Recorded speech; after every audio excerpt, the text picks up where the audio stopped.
Dust, drought, and dry wells have become a way of life for the residents in the small community of East Porterville in California's Central Valley. In J.C. Coates' bathroom. There's nothing. I mean, you got no water. In Jane Tapia's kitchen. We don't have water for washing clothes, the dishes, or bathing. And in Deborah Madrigal's backyard, her water lifeline is a tank in a tree. So this is one of the extreme measures you've had to take to try and get water into the house by putting this tank up in this tree? More than half of the 7,500 people who live in East Porterville have no running water and haven't for nearly 2 years. Have you got barrels to put water in? Yeah. When we first met Donna Johnson in August 2014, she spent much of her day delivering bottled water to her neighbors. Hey, I'll bring the truck by and we'll get you some potable water, okay?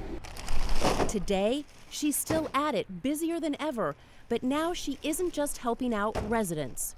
There are businesses in East Porterville that are also out of water. The Sanchez Auto and Rodriguez and the other gentleman down there that has a tire shop, they are out of water. And there's a couple of businesses farther down Springville Drive that they actually closed because they had no running water.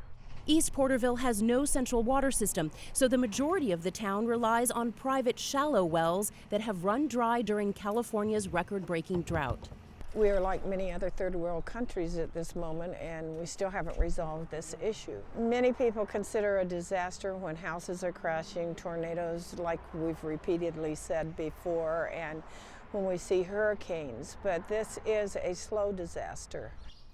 El Nino was supposed to bring much-needed rain and relief, but for many drought-stricken communities in the Central Valley, El Nino rains have largely been a no-show. Here in East Porterville, El Nino has delivered a couple of quick storms. It's enough to turn the grass green, but not nearly the drenching needed to end the drought. So Donna, here we are. We're in March. Everybody's been waiting on El Nino, and yet you still have a pickup full of bottled water.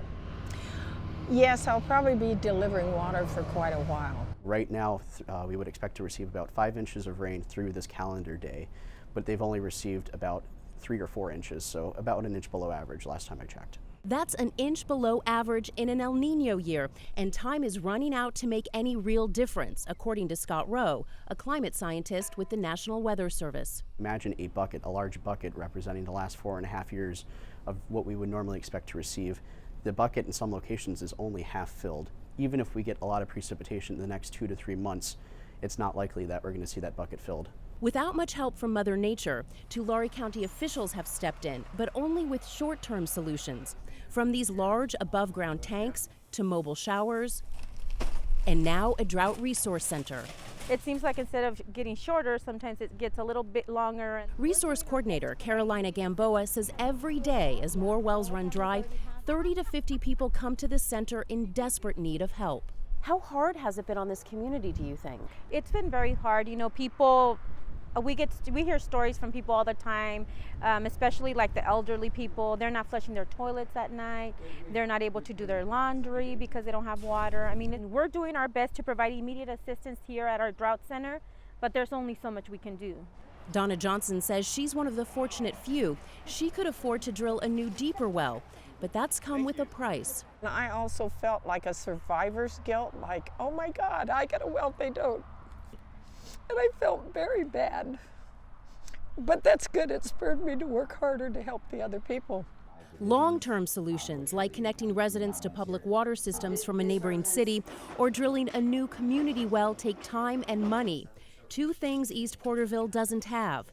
And as the elusive El Nino leaves residents in the dust, hope is also running dry. Jennifer London, Al Jazeera, East Porterville, California.